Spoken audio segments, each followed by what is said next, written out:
안녕하세요. 보타임의 미국 소식입니다. 6월 16일 헤드라인 뉴스를 전해드리겠습니다.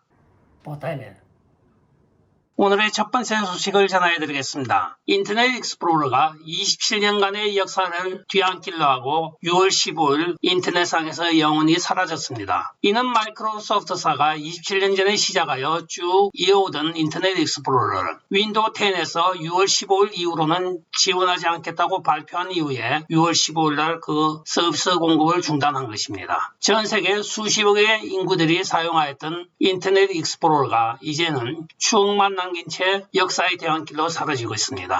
한편 보고서에 따르면 2015년에 출시된 마이크로소프트사의 엣지 브라우저가 인터넷 익스플로러의 후속 제품이 될 것입니다. 1995년 처음 출시 이후에 27년 동안 많은 인터넷 유저들의 사랑을 받아왔던 인터넷 익스플로러가 이제는 영원히 사라진 것입니다.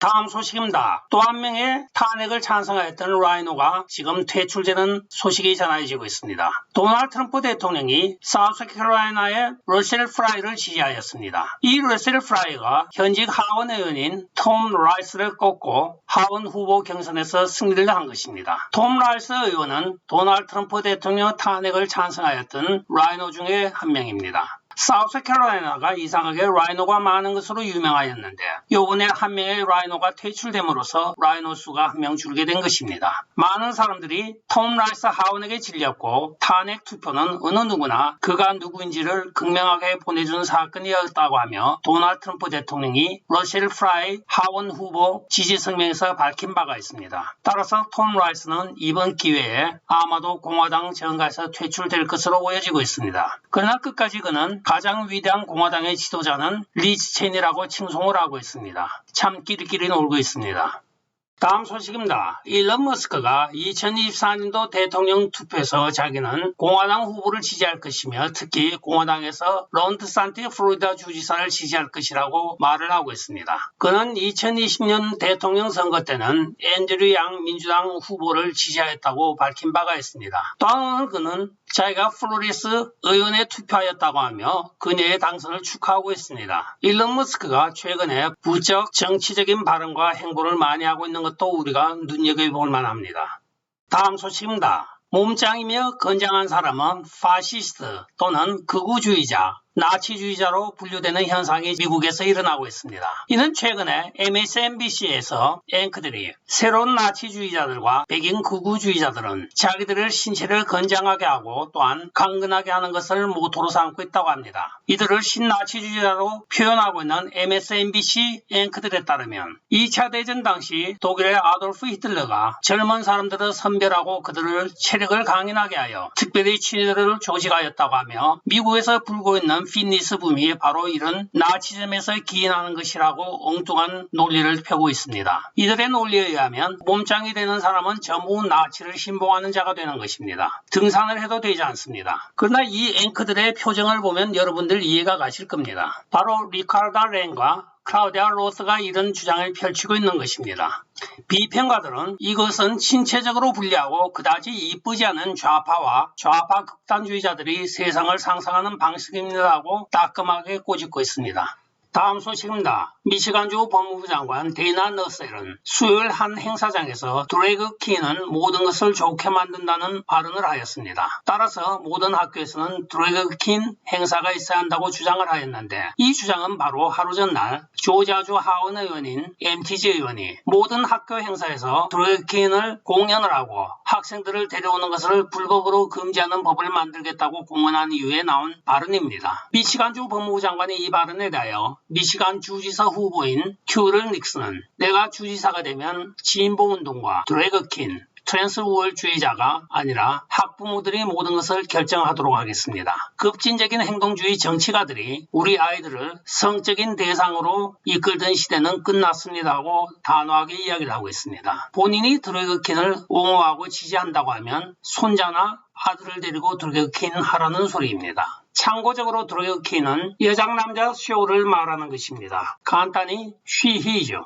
다음 소식입니다. 급진적인 민주주의에 대하여 아주 나쁜 신호가 지금 보이고 있습니다. 그 이유는 공화당 메이라 플로레스 후보가 텍사스주 34지구 특별선거에서 크게 승리를 하였습니다. AP통신에 따르면 공화당 마이레스 플로레스가 14,780표로 51.0%를 차지하였고 민주당원인 댄 센체스가 12,560표로 43.3%를 차지하였다고 합니다. 따라서 마이라 플로레스는 지금 공식적인 발표를 앞두고 있습니다. 왜냐 50%가 넘어서 선거에서 승리를 하게 되면 그 자체가 당선이 확정되기 때문입니다. 물론 50% 미만일 때는 본투표가 있게 됩니다.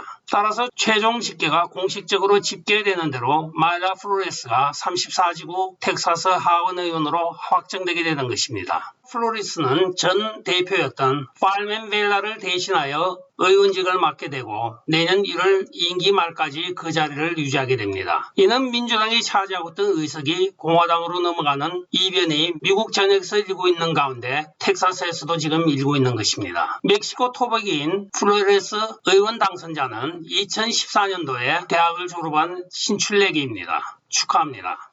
다음 소식입니다. 드디어 소로스 키즈에 속하는 조지 게스컨 로스앤젤레스 지방검사장이 소환을 당할 것으로 보여지고 있습니다. 7월 4일 마감까지 유권자의 10%가 필요하나 오늘 벌써 유권자의 10%에 해당하는 56만 6,857명이 서명을 하였다고 밝히고 있습니다. 이 발표는 샌프란시스코의 DA였던 최사 보댕이 소환을 당한 후 일주일 만에 나온 결과입니다. 55만 8천 명은 유권자의 10%에 해당하므로 이것은 주민 소환을 할 수 있는 임계값이기도 합니다. 그러나 편차가 발생하기 때문에 약 65만 내지 70만 표의 서명이 필요하다고 오늘 밝혀지고 있습니다. 지난 며칠 동안에만 약 3만 명이 추가 서명을 하였다고 하는데 앞으로 7월 4일까지 65만 내지 70만 명의 사인은 충분히 달성할 것으로 보여짐에 따라 조지 소로스가 전국 각 시도에 뿌려놓은 75명의 썩어 빠진 지방검사장들 중에 조지 게스컨이 아마도 두 번째로 주민 소환을 당하는 지방검사장이 될 것 같습니다.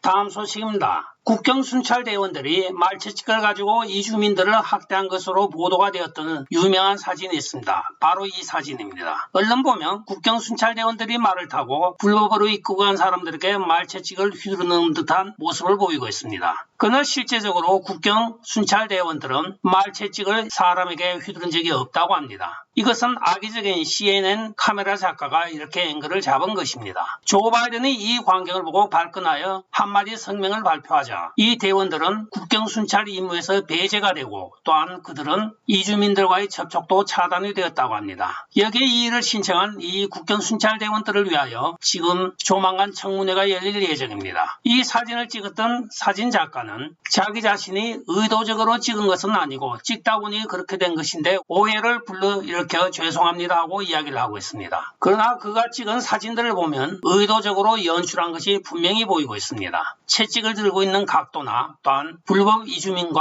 맞대응하고 있는 국경 순찰대의 자세에서 꼭 채찍을 휘두르는 듯한 느낌을 주고 있습니다. 다음 소식입니다. 이번 주 캔사스주와 중서부 대부분의 지역에는 기온이 100도를 윗돌았습니다. 이에 따라 캔사스 사육장에서 폭염으로 10,000마리 이상의 살찐소가 죽었다고 오늘 밝혀지고 있습니다. 이 사실은 가축 전문가에 의하여 DTN에 공유가 되고 있는데 6월 11일 날 100도를 넘기 시작하여 6월 13일까지 104도, 또한 습도 수준은 18 내지 35%로 보고가 되고 있다고 합니다. 더위가 시작되기 불과 며칠 전까지만 해도 기온은 그저 80도 정도였습니다. 참고적으로 여기 도수는 퍼렌하이트, 즉 화씨를 말하는 것입니다. 이에 대하여 내셔널 비프 와이어의 소 분석가 코빌 월은 이런 10,000마리 이상의 소가 자연 사는 현상이 발생했음에도 아직까지는 시장에서 소 가격이 폭등하는 낌새는 보이지 않고 있다고 이야기를 하나 선물 현장에서는 지금 한 6% 정도의 선물 가축 가격이 오르고 있다고 전해지고 있습니다.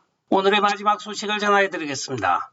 부동산 전문 상장 기업인 레드핀에 의하면 지금 2008년도 부동산 붕괴가 시작된 이후에 처음으로 똑같은 패턴이 나타나고 있다고 경고를 하고 있습니다. 이는 모기지 레이트이 연일 올라가고 있고 또한 연준에서는 일반 금리도 계속 인상을 하고 있는 가운데 나타났습니다. 특히 레드핀이 더욱더 경고를 하고 있는 것은 2008년도 부동산 붕괴 시에는 연준이 이자율을 가지고 조절할 정도로 이자율이 충분히 높아져 있었으나 지금의 경우에는 이자율이 상대적으로 낮은 데서 거꾸로 올라가는 도중이기 때문에 연준이 이것을 조정할 완충적인 역할을 완전히 잃고 있다고 하는데 주의를 주고 있습니다. 따라서 부동산이 폭락하기 시작하면 연준으로서는 아무것도 할 일이 없고 현재 상태로 40만 불 기준으로 모기지를 얻었을 경우에 일주일 전에 비하여 매달 페이먼이 500불 이상이 치솟고 있다고 전하고 있습니다. 주택시장 붕괴에 대비하여 일반적인 임대 아파트 값은 많이 올라가고 있다고 합니다. 도대체 총체적으로 사람들의 주거와 먹는 것 또한 교통수단 어느 것 하나 제대로 하는 것이 없는 조 바이든 행정부, 미국인의 삶이 날이 갈수록 척박해지고 힘들어집니다. 부동산 붕괴가 일어난다고 하면 모든 중산층은 그대로 몰락하게 됩니다. 끝까지 시청해 주셔서 감사합니다. 좋아요, 구독, 알림 그리고 공유 부탁드리고 댓글 많이 부탁드리겠습니다. 안녕히 계십시오. 바이.